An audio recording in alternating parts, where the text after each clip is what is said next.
할렐루야. 우리 서로 인사하실까요? 반갑습니다. 잘 오셨습니다. 김경자 권사님 오신 것 같은데 어디 가셨어요? 안 오셨어요? 오신 줄 알았는데? 병원에 지금? 그렇군요. 농내장입니까? 백내장입니까? 백내장. 기도하고 가셨군요. 분명히 보였는데 안 보여서 기도해 주시고, 병문희 집사님 지난 금요일 날 다리 부러진 거 잘 수술해서 회복 중에 계십니다. 또 회복이 연세가 많으시니까 늦어질 수도 있지만 상황이 많이 어렵잖아요. 그러니까 하나님께서 기적적으로 속히 회복되도록 그렇게 기도해 주시고, 여러 권사님들이 또 신방해 주셔서 감사합니다. 계속 병원에 있는 동안이 기회입니다. 그렇죠? 신방하고 교제하고 위로하고 성도들이 마음을 합할 수 있는 또 기회이니까 기도해 주시고, 딸 혜련 자매를 위해서도 또 기도해 주시면 감사하겠습니다. 어느 날 공자님이 제자들을 가르치고 있을 때 누군가 와서 제자 중 하나인 안회라고 하는 제자가 죽었다는 사실을 알려주었습니다. 공자님은 그 자리에 일어나 가지고 하늘이 나를 버렸도다. 이제 그가 나보다 먼저 세상을 떠났으므로 나에게는 아무 희망도 없도다 하고 울부짖었습니다. 왜 성인 공자가 이처럼 제자 안회의 죽음을 이토록 슬퍼했는가? 공자에게는 우리가 아는 대로 수많은 제자들이 있었습니다. 그러나 공자는 후계자 문제로 깊이 고민하고 있었습니다. 가르침을 받은 제자들은 많았지만, 그리고 날카로운 질문과 예리한 분석력을 가지고 말을 많이 하는 제자들은 많았지만 실천하는 제자는 유일하게 안회였습니다. 안회는 평소에는 말은 적었지만 말이 적으니까 좀 머리가 둔하나 그렇게 생각했지만, 그러나 공자 가르침에 열심히 실천하는 사람이 안회가 유일했습니다. 그래서 공자는 안회를 후계자로 결정을 했습니다. 그런데 그가 갑자기 세상을 먼저 떠나버리니까 그토록 슬프게 울부짖은 것입니다. 인간 소중도 자신의 가르침을 실천하는 자를 귀하게 여기면서 기뻐합니다. 부모도 자식 중에 똑똑한 자식 때문에 기뻐하는 것이 아니라 엄마, 아빠 말씀을 주의 깊게 듣고 그리고 마음에 담고 순종하는 자를 귀하게 생각합니다. 사람도 그렇습니다. 주님은 말보다 행함이 앞서는 자 얼마나 기뻐하시겠습니까? 누가복음 오늘 본문 6장 46절에 너희는 주여 주여 하면서도 어찌하여 나의 말하는 것을 행하지 아니하느냐 그랬습니다. 주님으로 고백하는 것도 큰 믿음이죠. 그러나 주님이 진정 귀하게 생각하는 것은 주님이 하신 말씀을 듣고 실천하고 순종하고 행하는 사람이죠. 입으로 예수님을 주님으로 고백하면서도 왜 주인의 말대로 행하지 않느냐? 이 말씀은 예수님을 주님으로 부르면 스스로 종으로 여기는 고백인데 왜 종이 주인의 말하는 대로 행하지 아니하느냐? 그런 말씀입니다. 믿음이 좋습니까? 기도가 많습니까? 성경을 많이 읽습니까? 영성이 깊습니까? 하나님을 사랑한다고 충성된 가슴을, 심장을 가지고 있습니까? 그러나 우리 주님이 귀하게 생각하는 것은 말씀을 듣고 실천하고 순종하는 것입니다. 이런 주님의 책망에 자유로운 사람은 아무도 없습니다. 우리는 예수님을 주님으로 고백합니다. 주여 주여 주여, 3번 다니엘처럼 주여 이제는 들으소서, 주여 이제는 행하소서, 주여 이제는 귀를 기울여 내 기도에 응답하소서. 이게 다니엘의 기도잖아요. 그래서 우리는 그 뒤를 다 생략하고 주여 주여 주여, 우리의 소원을 위해서 기도하는데, 그것도 큰 소리로 하는데,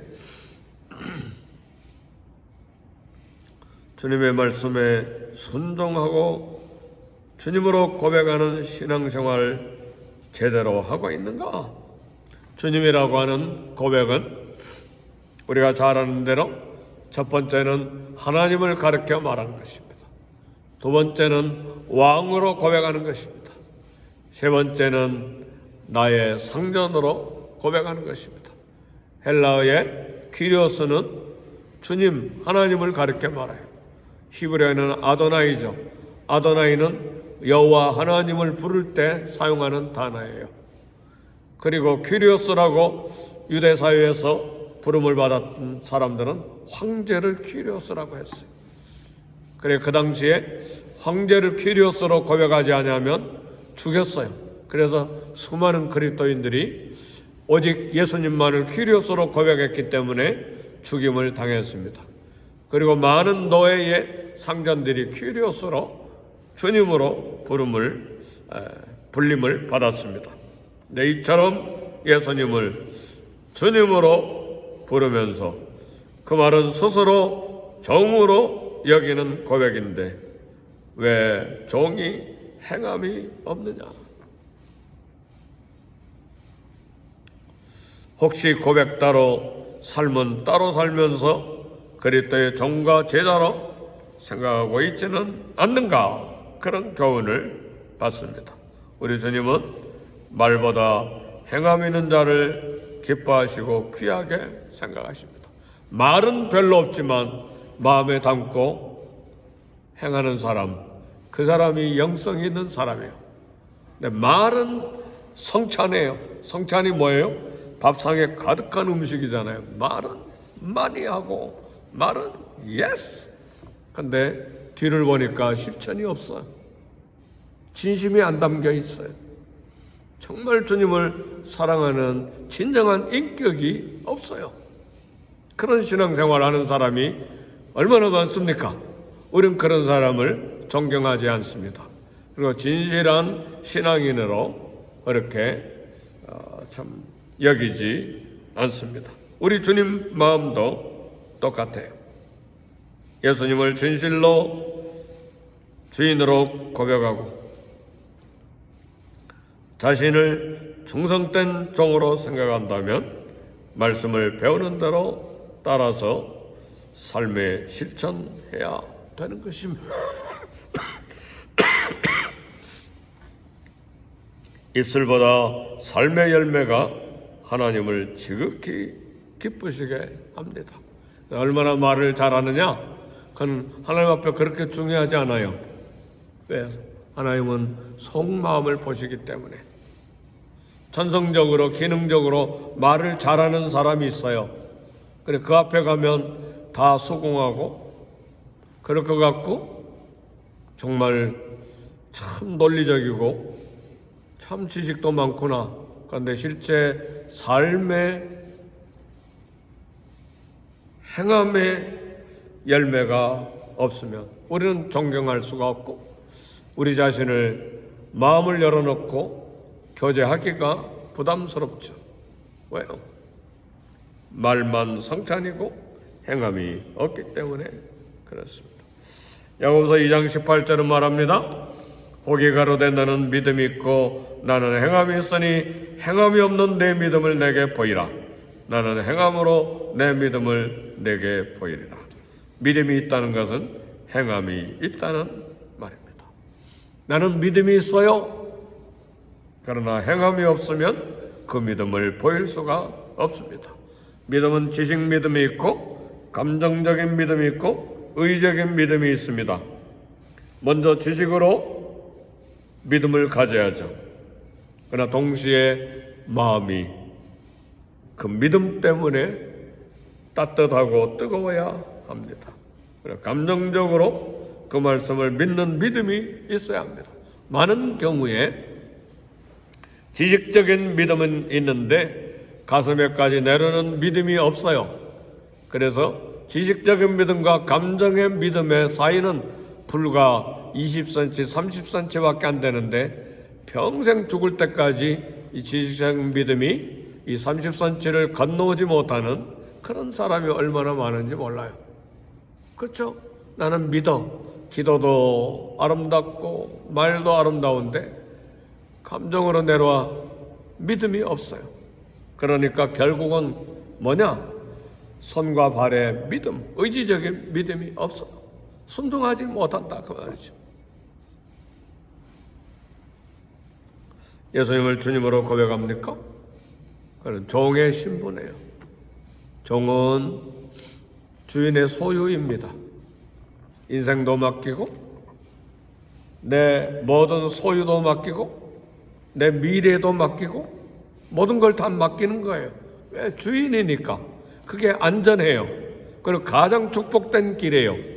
그러나 입으로는 주님으로 고백하고 하나님으로 고백하는데 내 삶을 맡기지 못해요. 내 일도 못 맡기고 내 인생의 미래도 못 맡기고 내 물질도 못 맡기고 내 모든 것 하나도 맡기지를 못해요. 그리고 내가 소유하고 있는 것만 믿어요. 그것만 의지해요. 이것이 입으로만 신앙생활하는 사람이에요. 우리 주님은 우리 속을 다 아세요. 우리 주님은 속일 수가 없어요. 우리 믿음의 무게를 이미 다 재고 계세요. 지식적인 믿음만 가지고 있을 때 야고보 장로님은 그걸 귀신 믿음이라고 했어요. 귀신은 믿음이 분명히 있어요. 지식적인 믿음이 있었어요. 하나님의 한 분인 것을 알고 있었어요. 그리고 감정도 믿고 떤다고 그랬어요. 분명히 하나님에 대한 분명한 지식과 감정적인 그런 부분도 있어요. 그러나 귀신은 행함이 없습니다. 그 믿음을 야고보 장로님은 귀신 믿음이라고 이야기한 것입니다. 누가복음 6장 49절에 보니까 오늘 본문 마지막 절이죠. 듣고 행하지 않는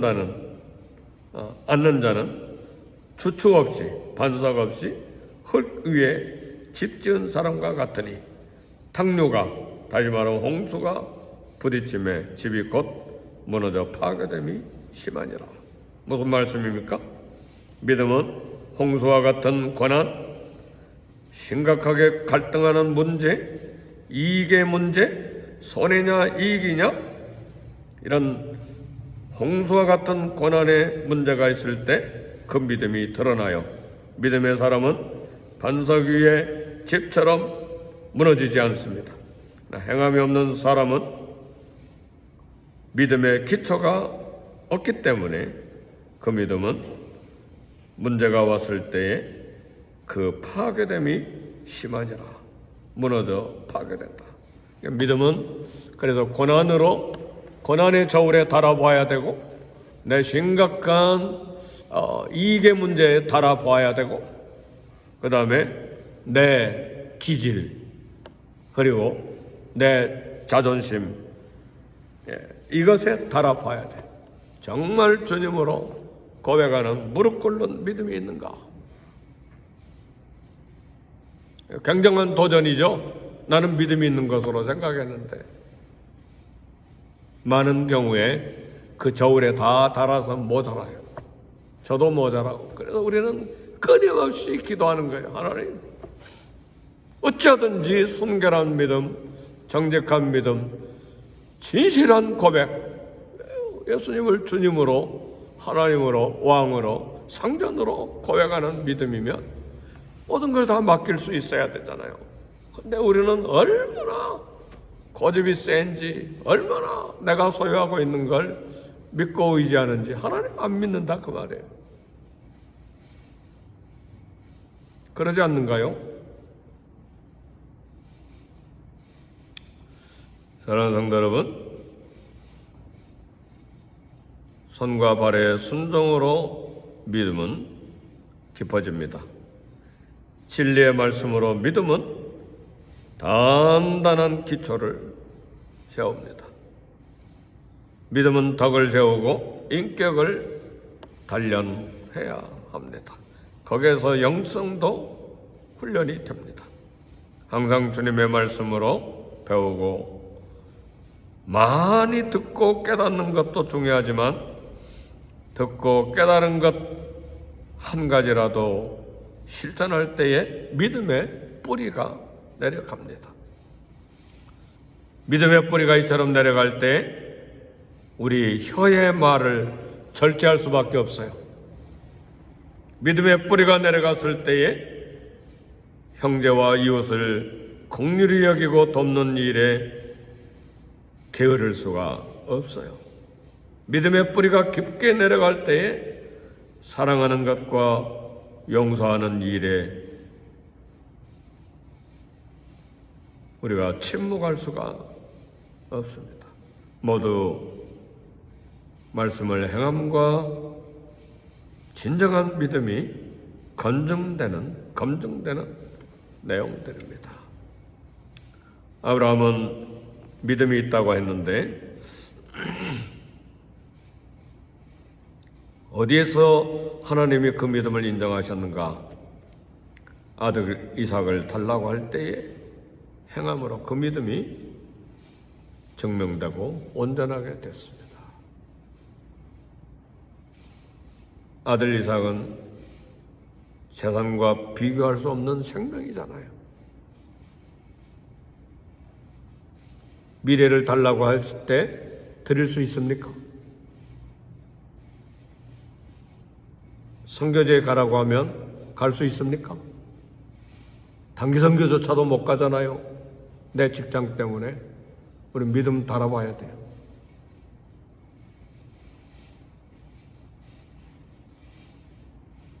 정탐꾼 숨겨졌던 기생 라합도 직업은 천했지만 믿음이 있었어요. 목숨을 내놓고 정탐꾼들을 숨기는 믿음의 사람이었어요. 삶의 구석구석에서 믿음의 사람임을 하나님 앞에 보이는 축복된 저와 여러분이 되시기를 저와 여러분으로 축복합니다. 기도하십시다.